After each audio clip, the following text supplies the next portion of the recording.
Hey guys, welcome back to another video. This one's going to be a little different and kind of a weird idea that I recently had, and that is to review every camera I currently own in very short little snippets all together in a single video. Two things before we jump into all of the cameras. Number one, this video is not sponsored. None of these companies have sent me any cameras and given them to me essentially. Everything you see here was purchased, and that brings me to point number two. This video is not to brag, not to show off.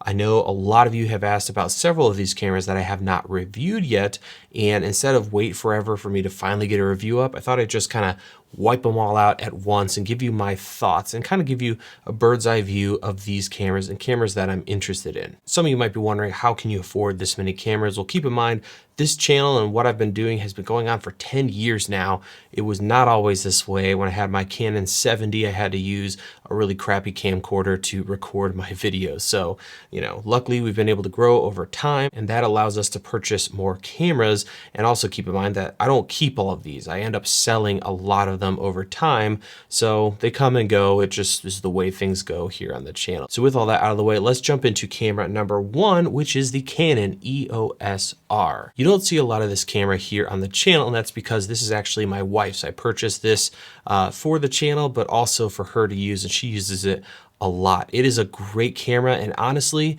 if it had full frame 4K, this would probably be my main camera here on the channel. But as it stands, it is a phenomenal kind of Super 35 APS-C style camera when shooting in 4K. And if you really enjoy 1080p, you really can't go wrong with this camera. Vloggers all the way up to professional filmmakers use and love this thing, and it really is a good all-around option. Currently, this is the only Canon camera I own, but I would really be interested to check out a lot of their newer, more affordable offerings now that Canon has brought back 24 frames per second. Next up, we have the Nikon Z6. Now, this camera, originally, I was very excited about when it was announced. I did a video you can check out, and a lot of that stuff kind of held true, but when I actually got the camera and seeing what Nikon's been doing, I was a little bummed out. First and foremost, it does shoot log, but there was no LUT available, and it looked terrible if you were to grade it yourself, so that was really, really sad. But since then,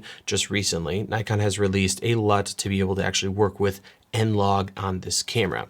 Another thing I wasn't really wild about is the lens mount. Now, sure, you can get adapters and use older Nikon lenses, but I don't really have a huge collection of lenses, so I really wasn't able or interested in using this camera with autofocus because I just didn't have a lot of lenses.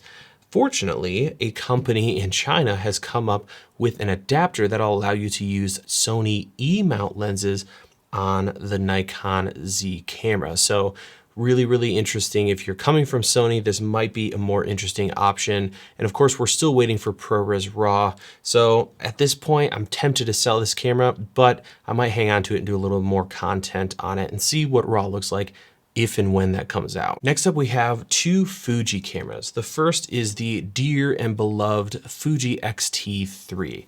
Honestly, I think this is one of the best all-around cameras if you're shopping right now. It's got a Super 35mm sensor. Autofocus is really, really strong on this camera. I love the ergonomics, and the lenses are phenomenal. Really, the only gripes I have with it is that there is not a flip-out screen. Of course, for doing content like that, that would be really, really handy. But if you're more of a shooter where you're behind the camera most of the time, that really isn't a big deal.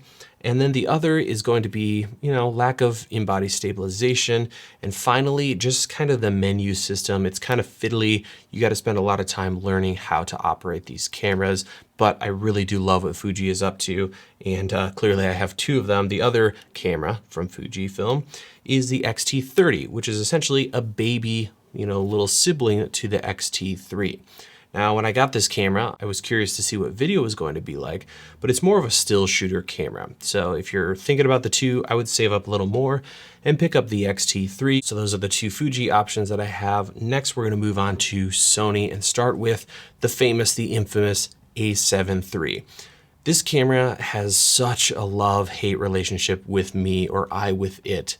It is a great full frame 4K camera that has a huge lineup of lenses and really is one of the best mirrorless options all around. That said, when it comes to Sony cameras in general, I have found that you're just gonna fight with color all of the time. There's no way to just get a perfect image right out of the camera in a studio environment where you're controlling your own lighting. So it can be a really, really tricky camera to work with. That said, if you know your way around color grading, you could do a ton with this camera. The other thing that always has bugged me about these mirrorless cameras from Sony when it comes to video is that they're 8-bit and it's a really ugly version of 8-bit. So Canon does a great job with 8-bit color, whereas Sony, if you shoot log, it's such a pain to work with. There's tons of weird banding and blocking issues when it comes to color. So I love and hate this camera.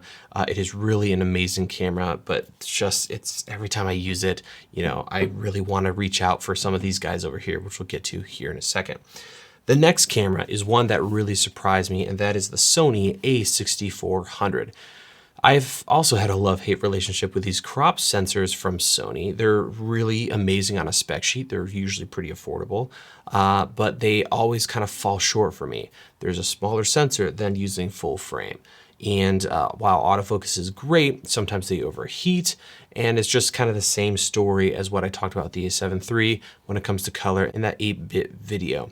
However, two things made me fall in love with this camera, and I've been using it a lot more here on the channel, and that is the flip up screen and Sigma prime lenses. So the flip up screen just allows you to very easily on a set of sticks film yourself, super easy with the great autofocus, makes for just a great situation there. It doesn't have in-body stabilization, but I use it on sticks, and we'll talk about other cameras here in a second that have in-body stabilization. So that's a huge one. And the Sigma primes, specifically the 16mm 1.4, the 30mm 1.4, and the 56mm f1.4, make this a phenomenal little camera to run around with. So I've been using the 16mm with this camera, and I really love that setup. Again, color's a little funky, but I'm willing to work around that since I can have really nice shallow depth of field, a wide shot, wonderful autofocus, and a screen where I can see myself and see my settings. So if you create content on the internet like I do, where it's on a tripod, you're not going to be able to really beat that combination. Of course, I would love to see the A7 III come out someday, if that's even going to happen. And I'm also looking forward to checking out the A6600, which is this camera with a better battery and having that in-body stabilization. So that's it for the mirrorless Sony cameras. We also have two cinema cameras that I've been meaning to do videos on, but haven't gotten to yet. So I'm going to kind of give you a little spoiler here. And they're really fun cameras. The first is the FS700R. So this is a 4K camera that can record up to 4K 120 frames per second raw in a burst mode, as well as 4K 60 and several different flavors of slow motion and frame rates in ProRes RAW using a Shogun Inferno. So we're going to be talking about this camera, and what I love about it is the price. You can pick one of these up for between $1,700 and $2,500, and you'll want to get the R version if you do that. You'll be able to shoot RAW, which is just amazing. There's also ND built into this thing, so I can simply add some ND if it's really bright outside. So this is a great budget option if you want a cinema camera, but you're not ready to spend, you know, C200, C500 level money. Got a really nice top handle that I picked up from SmallRig for it. So we'll be talking about this camera in the future. Another camera that's even more affordable is this guy, the Sony F3. This thing is awesome. It's really cheap at around $800 to $1,000. It only shoots 1080p though, but you're essentially getting a great little handheld cinema camera that also has built-in ND. Shoots 1080p, kind of funky to get set up, but once you do, it's a lot of fun. So we'll be talking about this camera here in the near future as well. And that takes care of all the Sony cameras. Now let's talk about Panasonic. Now, if you've been watching this channel for a while, you know I'm a huge Panasonic fan, and my favorite camera of theirs to date is this guy, the GH5. You know I love it. You know I use the GH Alex LUTs with it and really dig the image. The stabilization is amazing. Honestly, there's only one thing I don't like about this camera, and that's the autofocus. It's got nothing on Sony and Canon, and even Fuji, I suppose. It's pretty much very bad. But I love this thing. It's kind of the best all-arounder. You're going to get the most cinematic image, the best image, in my opinion, out of this camera if you know what you're doing when you go down to edit. Color is pretty good. It's not Canon or Fuji, but it's pretty great, and I shoot exclusively with the log version or V-Log-L on this camera. So GH5, you really can't go wrong unless you have to have great video autofocus. Next up is similar, and that's the GH5s. This is a phenomenal camera. Takes the GH5, slightly larger field of view, amazing in low light. Guys who shoot on higher end cinema cameras and need something small often opt for this guy because it really is an amazing image right out of camera. And next up, we have a camera that's quickly becoming one of my favorites, and that is the Panasonic S1. It's essentially a GH5 on steroids, full frame sensor, amazing image stabilization, still bad autofocus. So if you like the A7 III, but you're okay with, manual focus, this is a phenomenal alternative. So I'm gonna go ahead and set him back down. Huge battery, love that thing. And that takes care of Panasonic. Last but not least, we have both Blackmagic Pocket Cinema cameras, the 4K and the 6K model. I haven't shot too much on the 6K yet, but from my initial findings, I really do think the 4K is way better when it comes to value. $2,500 for the 6K, and you're looking at around $1,300 for the 4K. You throw a speed booster on here, and you're gonna be able to do some amazing stuff for a little less money, especially since you really need to spend some money to beef these puppies up for video. Now, these cameras are incredible when it comes to the image quality, shooting Blackmagic RAW, but they're really not that friendly for certain types of video. So if you're gonna go out and shoot documentaries, narrative work, music videos, these are amazing value. And the quality you're gonna get out of these is pretty much better than everything else on this table, if we're honest.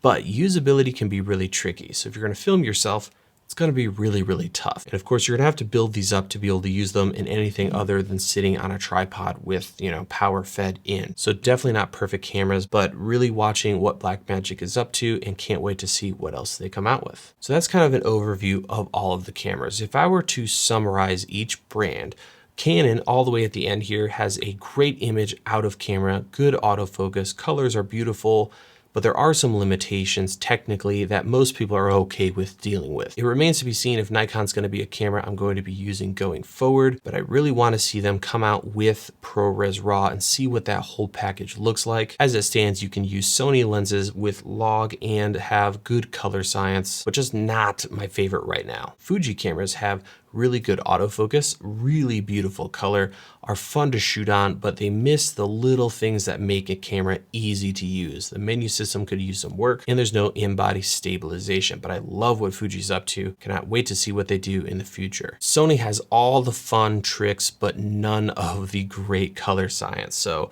not the best when it comes to color.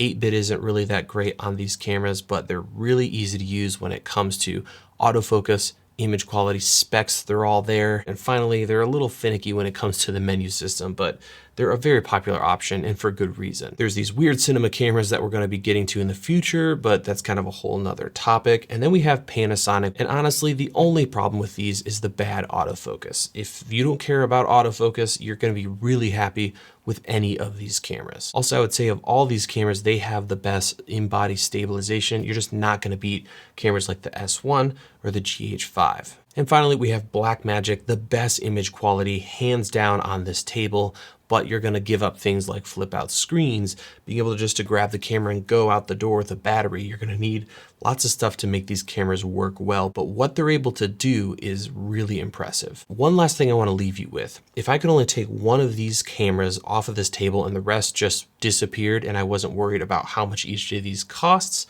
I would go with the A6400. For me personally, this camera has been the easiest to make content with.